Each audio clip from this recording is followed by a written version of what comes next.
Whenever the world talks about football, certain names immediately come to mind.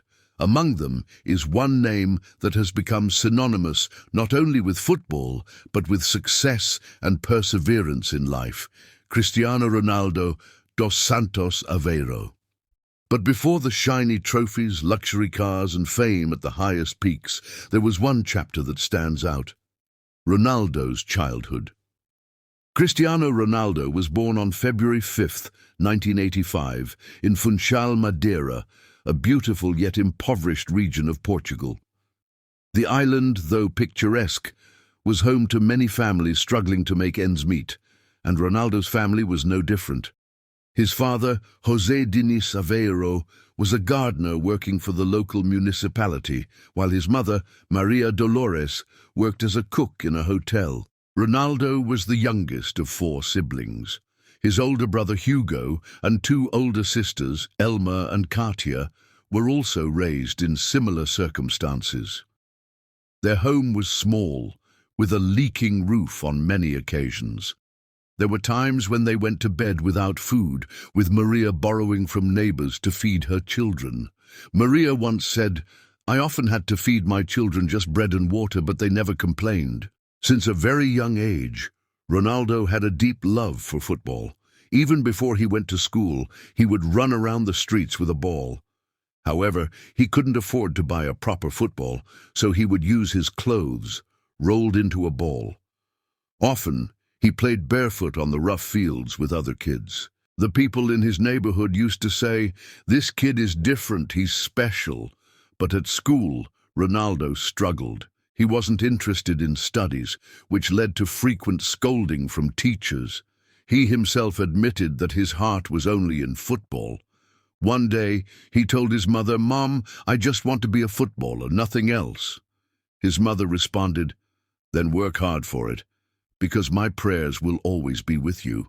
Ronaldo's father, who worked as a kitman for a local football club, enrolled him in a local club called Andorinha. Here, Ronaldo amazed everyone with his skill and work ethic. Coaches often said that at such a young age, he displayed speed and ability that was rare to see. At just 8 years old, he started to stand out from the other kids. However, his life wasn't without its hardships. At the age of 11, Ronaldo had to move from Madeira to Lisbon to join the Sporting Lisbon academy. This was a pivotal moment in his life. It was incredibly difficult for him to leave his mother, with whom he was very close. Maria, teary-eyed, said her goodbyes and prayed for him as he left with just a small bag, carrying his new dreams and hopes to Lisbon. Life at the academy was tough for Ronaldo. The other kids mocked him for his accent, his clothes, and his humble background. But Ronaldo ignored the taunts and focused entirely on his training. He was always the first to arrive on the field and the last to leave. His dedication paid off as soon as he started making an impression on the coaches and staff. But another obstacle arose. At the age of 15, doctors discovered that Ronaldo had a heart condition that caused his heartbeat to race faster than usual, which could be life-threatening. This news came as a shock to his family. His mother said, "My Ronaldo's dream is still unfinished, and I pray that God allows him to fulfill it." Fortunately, after a minor surgery, Ronaldo made a full recovery, and as soon as he got the go-ahead, he was back on the field. He later said, "Football is my life, and as long as I breathe, I will keep playing." His exceptional performances at the academy didn't go unnoticed.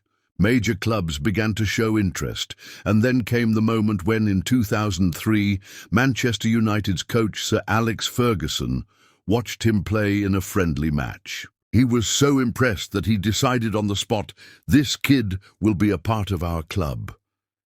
At just 18 years old, the boy from a poor island had made it to one of the biggest clubs in the world. This was the moment when Cristiano Ronaldo left behind all the struggles, poverty, taunts, and sacrifices of his childhood to tell the world that with the right dreams and intentions, no goal is too far.